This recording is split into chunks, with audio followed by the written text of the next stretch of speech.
नमस्कार, आप देख रहे हैं न्यूज़ भारत। मैं आपके साथ शगुन। आइए देखते हैं आज के टॉप 10 समाचार। दूसरे सप्ताह में कोरोना के मरीजों की संख्या बढ़ी। 24 घंटे में 612 कोरोना संक्रमित मिले। बाजारों में बढ़ती जा रही लापरवाही। सहारनपुर में कोरोना के एक्टिव केसों की संख्या 1944 हो गई है। 24 घंटे में 612 कोरोना के नए केस मिले हैं।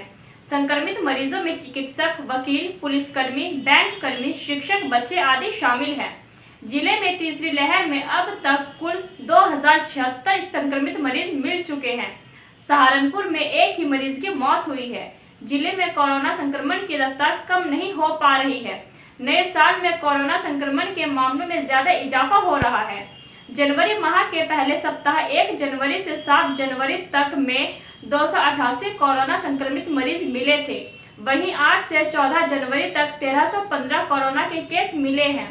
तीसरे सप्ताह के दूसरे यानी 15 और 16 जनवरी में कोरोना के 622 केस मिले हैं। सप्ताह के हिसाब से देखें तो प्रतिदिन मरीजों की संख्या में इजाफा हो रहा है। यही हालात रहे तो कोरोना की पहली और दूसरी लहर की स्थिति आ सकती है। हालांकि चिकित्सकों का कहना है कि तीसरी लहर में कोरोना संक्रमित मरीज 4 से 7 दिनों में ठीक हो रहे हैं।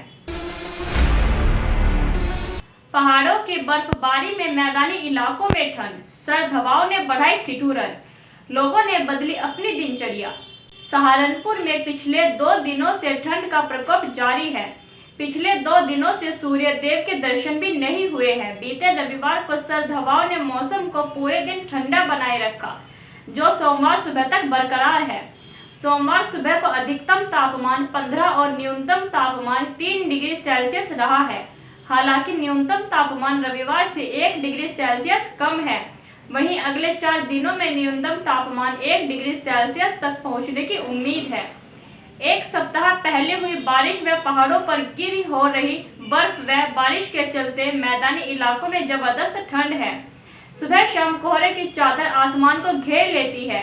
वहीं दिन भर चल रही शीतलहर से लोगों को जीना मुहाल हो गया है।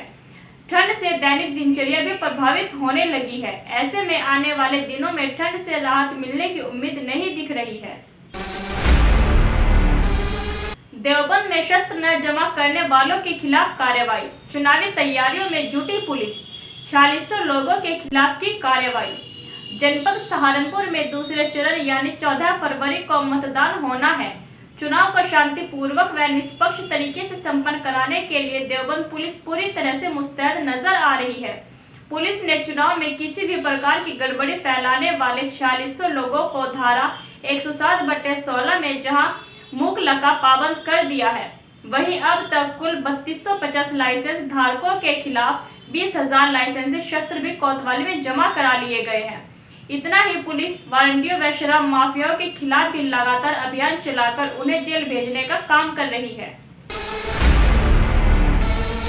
उत्तराखंड में मंत्री हरक सिंह रावत को भाजपा पार्टी से निकाला। उत्तराखंड में विधानसभा चुनाव से पहले बड़ा सियासी उलटफेर हुआ है। भाजपा ने वरिष्ठ मंत्री हरक सिंह रावत को रविवार को पार्टी सदस्यता से 6 साल के लिए बर्खास्त कर दिया है।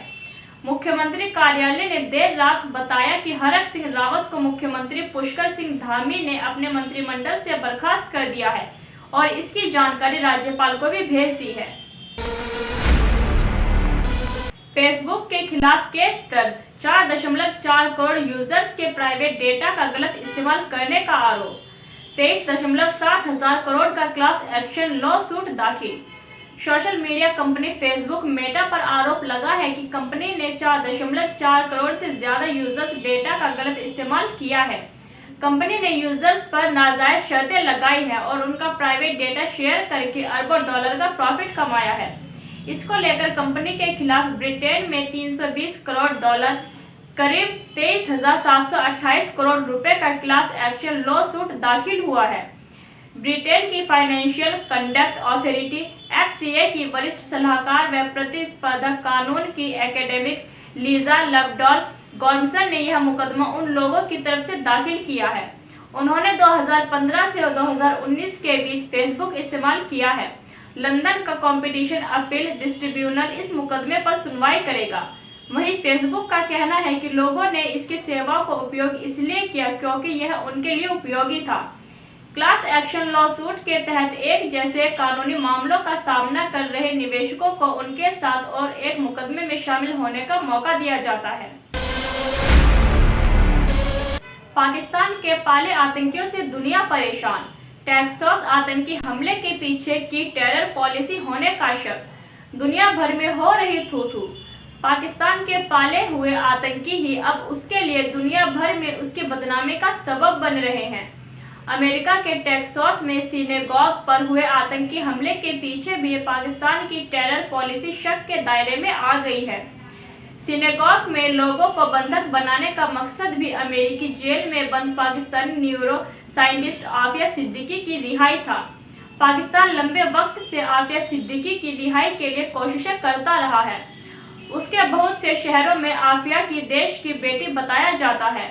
इमरान खान ने भी इस मामले की निगरानी के लिए अपने पार्लियामेंट्री सलाहकार बाबर अवान को नियुक्ति पर रखा है। आफिया के रिहाई के लिए पाकिस्तान सौदेबाजी करने से भी बाज नहीं आया। उसने आफिया को रिहा करने के बदले CIA कॉन्ट्रैक्टर रिमेंड डेविस को छोड़ने की पेशकश की थी, लेकिन अमेरिका ने इस प्रस्ताव को खारिज कर दिया। दुनिया भर के खूंखार आतंकियों के लिए पाकिस्तान किसी जन्नत से कम नहीं है। मुंबई आतंकी हमले के मास्टरमाइंड हाफिज सईद से लेकर 1993 के मुंबई बम धमाकों का आरोपी दाऊद इब्राहिम और जैश-ए-मोहम्मद का मसूद अजहर तक पाकिस्तान में पनाह लिए हुए हैं। पाकिस्तान ने जिन आतंकियों को पाल पोसकर बड़ा किया है, अब वही उसके लिए गले का फांस बनते जा रहे हैं। पाकिस्तानी तालिबान जहां देश के अंदर लोगों की जान ले रहा है, वहीं अफगान तालिबान बॉर्डर पर पाक सैनिकों को मार रहा है। सिनेगॉग पर हमले के आरोपी ब्रिटिश नागरिक मलिक फैसल अकरम को FBI ने ढेर कर दिया। वहीं इस मामले में ब्रिटेन ग्रेटर मैनचेस्टर की पुलिस ने 2 नाबालिगों को गिरफ्तार किया है। ग्रेटर मैनचेस्टर की पुलिस इस मामले की गहराई से छानबीन के लिए अमेरिकी एजेंसियों के साथ जानकारी भी साझा कर रही है। चीन में कोरोना से 17 लाख लोगों ने गंवाई जान, असली डेथ रेट 17,000% ज्यादा। कोरोना वायरस को लेकर चीन के आंकड़े शुरुआत से ही संदेह के दायरे में रहे हैं। एक विश्लेषक ने दावा किया है कि चीन में कोरोना वायरस से मरने वालों की संख्या जारी आंकड़ों की तुलना में 17,000% अधिक हो सकती है। आशंका है कि दुनिया का सबसे सख्त लॉकडाउन होने के बावजूद चीन में संक्रमण से मरने वालों का असली आंकड़ा 17 लाख के आसपास हो सकता है, जो चीनी अधिकारियों की ओर से रिपोर्ट की गई 4,636 मौतों के ठीक विपरीत है। स्टीवंस इंस्टीट्यूट ऑफ टेक्नोलॉजी में क्वांटिटेटिव फाइनेंस प्रोग्राम के निदेशक जॉर्ज कैलहोन ने आरोप लगाया है कि चीनी शासन ने अपनी छवि को बचाने के लिए कम मौतों का डेटा जारी किया है। द इकोनॉमिस्ट के मॉडल का अध्ययन करने वाले विशेषज्ञ ने द एपोस्ट टाइम्स को दावा किया है कि चीन के अधिकारी आंकड़े सांख्यिकी के रूप में असंभव हैं। अप्रैल 2020 के बाद जब ज्यादातर मौतें वुहान में हुई थी, तब बीजिंग में भी अधिकारियों ने आधिकारिक तौर पर सिर्फ 2 मौतें दर्ज की। मौजूदा आंकड़ों के मुताबिक चीन को दुनिया में सबसे कम कोरोना मौतों वाला देश गिना जाता है। कैलहोन ने कहा कि यह असंभव है, यह चिकित्सकीय रूप से भी असंभव है और यह सांख्यिकीय रूप से भी असंभव है। तर्क देते हुए उन्होंने कहा कि याद रखें कि 2020 में न वैक्सीन थी और न ही कोई इलाज था।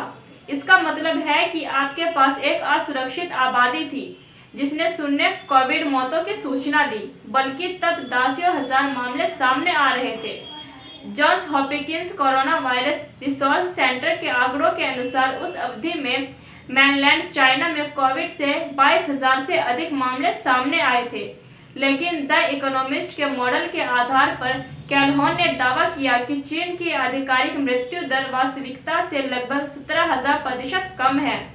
कोरोना वायरस के प्रकोप को रोकने के लिए चीन जीरो कोविड पॉलिसी पर जोर दे रहा है। मिलिए आगरा के एक ऐसे प्रत्याशी से जो हारने के लिए ही लड़ते हैं चुनाव। ग्राम प्रधान से लेकर राष्ट्रपति तक लड़ रहे चुनाव। आज आपको मिलवाते हैं आगरा के एक ऐसे प्रत्याशी से जो सिर्फ हारने के लिए ही चुनाव लड़ते हैं। जी हां, यह ग्राम प्रधान से लेकर राष्ट्रपति तक का चुनाव लड़ चुके हैं। कई सालों से चुनाव लड़ते आ रहे आगरा खेरागढ़ के रहने वाले हसनुर राम अम्बेडकरी वह व्यक्ति है जो 93 बार चुनाव लड़ चुके हैं। एक भी बार उन्होंने चुनाव नहीं जीता है। इस बार भी विधानसभा चुनाव में उन्होंने खेरागढ़ सीट से नामांकन पत्र खरीद कर पर्चा भर दिया है। हसनुर राम के चुनाव लड़ने और हारने के पीछे बड़ी ही रोचक कहानी है। 1984-85 में हसनुर रहमान उस वक्त बामसेफ के कार्यकर्ता थे और वह बसपा के टिकट मांग रहे थे, लेकिन उस वक्त पार्टी के कार्यकर्ताओं ने हसनुर राम को मजाक उड़ाते हुए उन पर कटाक्ष किया था। तुझे कोई वोट नहीं देगा, यहाँ तक कि उनकी पत्नी तक उनको वोट नहीं देगी। बस यही बात हसनुर राम के दिल में चुभ गई। इस बात की गांठ बांध ली और निकल पड़े चुनाव लड़ने के लिए। अब तक वह 93 बार अलग अलग चुनाव लड़ चुके हैं, साथ ही 94 बार चुनाव लड़ने जा रहे हैं। ब्रिटेन की खुफिया एजेंसी MI5 का बड़ा खुलासा। चीन ने सांसदों को दी रिश्वत, संसद तक में की घुसपैठ। अपनी तरह से हैरान कराने वाले एक मामले में ब्रिटिश खुफिया एजेंसी MI5 ने चेतावनी जारी करते हुए कहा है कि चीन की कम्युनिस्ट सरकार की तरफ से चीन के एक नागरिक ने ब्रिटिश की संसद तक में घुसपैठ कर ली है। इस चीनी नागरिक का मकसद ब्रिटेन की अंदरूनी राजनीति में दखल देना था। खुफिया एजेंसी ने यह भी दावा किया है कि चीनी नागरिक चीनी सरकार के लिए काम कर रही है। चीन पर यह आरोप उस समय लगा है जब पहले से ही उस पर जासूसी के कई आरोप हैं। चीन पर पिछले कुछ समय से दुनिया भर में जानकारी चुराने और राजनीति में हेरफेर करने का आरोप लगाया जा रहा है। एंटी एयरक्राफ्ट गन, रिवॉल्वर और लाखों गोलियां, जमीन में दफन मिला हथियारों का जखीरा। पाकिस्तान के बंदरगाह शहर कराची में भारी मात्रा में सैन्य हथियारों का जखीरा मिला है। इसमें anti aircraft gun, straight gun, revolver और लाखों गोलियों समेत कई अन्य दूसरे सैन्य हथियार शामिल हैं। ये सभी हथियार कराची के एक चैरिटेबल ट्रस्ट की ब्रिटिश काल की इमारत से मिले हैं। कराची पुलिस भी इतनी बड़ी मात्रा में अत्याधुनिक हथियारों को देखकर सन्न है। अभी पता लगाया जा रहा है कि इन हथियारों को यहाँ किसने रखा। हथियारों की बरामदगी के ऑपरेशन का नेतृत्व करने वाले SSP सेंट्रल मलिक मुस्तरजा ने बताया कि इस सैन्य हथियारों को 10 से 12 साल पहले जमीन में दबाया गया था। SSP सिटी सरफराज नवाज शेख ने बताया कि मध्य जिला पुलिस को लियारी से सटे ली मार्केट इलाके में अत्याधुनिक हथियारों की मौजूदगी की सूचना मिलने के बाद अभियान शुरू किया गया था। पुलिस ने बताया कि यह पुरानी इमारत एक ट्रस्ट की थी और सलीम नाम के एक व्यक्ति को किराए पर दी गई थी। उसने इस इमारत को एक गोदाम में बदल दिया था जहां बर्तन, कप और डिब्बे रखे जाते थे। वरिष्ठ पुलिस अधिकारी ने कहा कि खुदाई शुक्रवार रात शुरू हुई और शनिवार रात तक जारी नहीं। नतीजतन भारी मात्रा में विमान भेदी बंदूकें, स्ट्रेट गन और अन्य हथियार बरामद किए गए। उन्होंने कहा कि जमीन में नमी के कारण सभी हथियार पुराने और जंग लगे हुए थे। पुलिस ने बताया कि वहां फॉरेंसिक एक्सपर्ट्स की सहायता से इन सैन्य हथियारों के सोर्स का पता लगाएगी। इसके लिए पाकिस्तानी सेना की भी सहायता ली जाएगी। पुलिस ने यह स्पष्ट नहीं किया कि बरामद हथियार नाटो सैन्य गठबंधन के कंटेनर के हैं या नहीं। पुलिस ने यह भी कहा कि अब तक कोई गिरफ्तारी नहीं हुई है। पुलिस को उसी क्षेत्र में अन्य स्थानों पर भी हथियारों की मौजूदगी के बारे में जानकारी थी। ब्रेकिंग न्यूज़ के लिए बने रहिए एम न्यूज़ भारत के साथ।